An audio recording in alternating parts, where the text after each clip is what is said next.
Hello everyone, welcome और welcome back to my channel bankers info. So I hope आप सब healthy होंगे and अपनी प्रिपरेशन अच्छे से कर रहे होंगे।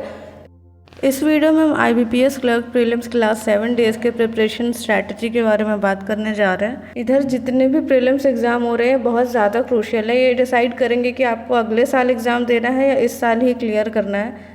जो भी एक हफ़्ता मिल रहा है आपको या 4-5 दिन मिलते हैं, इसमें आप अपना 100% लगा दो, बिकॉज यही डिसाइड करेगा कि आपने जो लास्ट के टाइम में मेहनत की है, लास्ट के 1 साल या कई सालों में, वो फ्रूटफुल होने वाली है कि नहीं।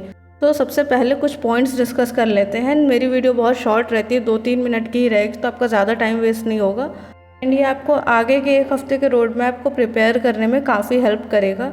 एंड ये मेरा एक्सपीरियंस है, मैंने 2 साल से क्लर्क एग्ज़ाम दिया हुआ है। लास्ट ईयर मेरा 1.5 मार्क्स से प्रीलिम्स रह गया था एंड कहाँ मैंने गलतियाँ की थी, आपको वो गलती नहीं करनी है, उस बारे में मैं डिस्कस करने जा रही हूँ। तो सबसे पहले आपको मॉक बहुत ज़्यादा देना है। मॉक के साथ आप लापरवाही नहीं कर सकते हैं, आपको 1 या 2 मॉक डेली देना है। उसके अलावा एक चीज़ और इम्पॉर्टेंट है, मॉक एनालिसिस।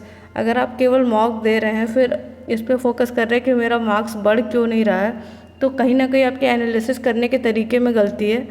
एक चीज़ आप क्लियर रखिए अपने दिमाग में कि आप सारे टॉपिक्स में मास्टरी नहीं कर सकते, हर टॉपिक में आप 100% मार्क्स नहीं ला सकते हैं। तो कुछ ऐसे टॉपिक आपके स्ट्रॉन्ग होंगे जिस पे आप फोकस करिए एंड जो वीक टॉपिक है उन पे भी फोकस करिए, बिकॉज ये टाइम बेस्ड एग्ज़ाम है, इसमें आपको अटैम्प्ट ज़्यादा करने होते हैं, तो यहाँ पे बहुत ज़्यादा क्वेश्चन छोड़ने का मौका नहीं मिलता है।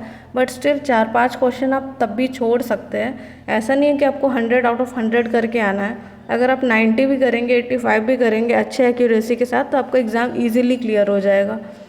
जो टॉपिक आपसे नहीं हो पा रहा है, आपको लग रहा है बिल्कुल भी नहीं हो पाएगा, उसको छोड़ दीजिए, उस पर बार बार मेहनत मत करिए, उसके पीछे मत लगे रहिए। अब उसके बाद मैं बात कर लेती हूँ कैलकुलेशन प्रैक्टिस के बारे में। आपको कैलकुलेशन की प्रैक्टिस करनी है, आपको स्पीड मैथ्स की प्रैक्टिस करनी है, क्योंकि प्रीलिम्स का एग्ज़ाम है, वो भी क्लर्क का, तो इसमें आपको 10 से 15 सिंप्लीफिकेशन एंड अप्रॉक्सीमेशन के क्वेश्चंस फॉर श्योर दिख ही जाएंगे। इस पे आपको लास्ट 1 वीक में काफ़ी प्रैक्टिस करनी होगी। अगर ये प्रैक्टिस आप अच्छा नहीं करेंगे तो आपका अरिथमेटिक तक पहुँचते पहुँचते पेपर ही ख़त्म हो जाएगा एंड अरिथमेटिक के जो 10 क्वेश्चन या 12 क्वेश्चन रहते हैं वो हमेशा छूट जाएंगे। तो अगर आपको उसमें से भी कुछ अटैम्प्ट्स करने हैं तो आप स्पीड मैथ्स पे अपना स्पीड बढ़ाइए।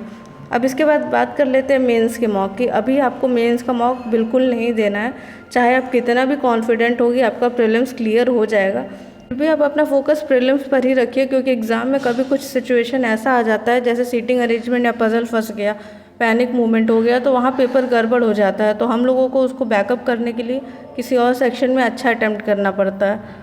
तो इसीलिए इसको थोड़ा सा लाइटली ना लेके इसको अच्छे से प्रैक्टिस करिए। इसके बाद बात कर लेते हैं कि आपको फार्मूलाज रिवाइज़ करने हैं। ये तो बहुत बेसिक और बहुत इंपॉर्टेंट चीज़ है। आपने जितने भी फार्मूलाज अभी तक ट्रिक्स सीखे हैं, फार्मूलाज सीखे हैं, उसको आपको सबको 1 हफ्ते रिवाइज़ करना है, डेली रिवाइज़ करना है। एंड अगर सेक्शनल की बात करें तो सेक्शनल मॉक आपको देना है। जो भी सेक्शन वीक है, किसी का इंग्लिश वीक होता है, किसी का क्वांट्स वीक होता है, रीजनिंग ऑलमोस्ट सबका एवरेज होता है, तो आपको वो वीक सेक्शन पे अलग से थोड़ी सी प्रैक्टिस करनी होगी।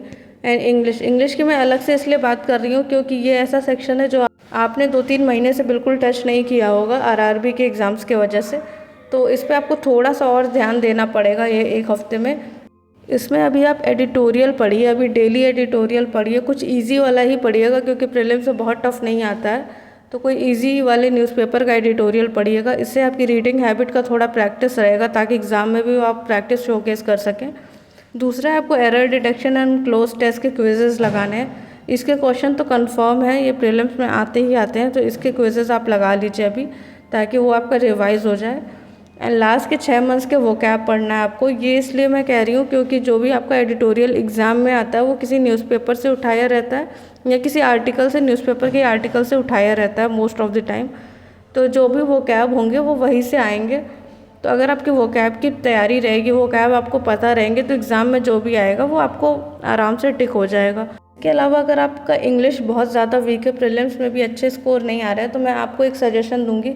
मैंने भी 27+ स्कोर किया है प्रीलिम्स के एग्ज़ाम में इंग्लिश के, तो इसमें आप ये चीज़ ध्यान दीजिए कि यहाँ पे रीडिंग बेस्ड पेपर नहीं आएगा। इसमें आपको रीडिंग का बहुत ज़्यादा इम्पोर्टेंस नहीं है, आपका ज़्यादा इम्पोर्टेंस रहता है आपके ग्रामर रूल्स पे। तो आप अभी ग्रामर रूल्स पे फोकस करिए अगर आपका वीक है इन केस तो। एंड ग्रामर रूल्स भी ऐसा नहीं है कि आप 1 हफ्ते में सीख लेंगे, आपको जो भी पहले से आता है आप उसी पे प्रैक्टिस करिए। क्योंकि प्रीलिम्स के पेपर पे वही ज़्यादा आता है, ग्रामर रूल्स आपके ज़्यादा चेक होते हैं, ना कि आपकी रीडिंग हैबिट ज़्यादा चेक होती है। सो आई होप आपको ये इन्फॉर्मेशन यूज़फुल लगी होगी। अगर आपको ये इन्फॉर्मेशन यूज़फुल लगे तो प्लीज़ लाइक शेयर सब्सक्राइब ज़रूर करें चैनल को, and don't forget to press the bell icon so that you don't miss any of the notifications in the future.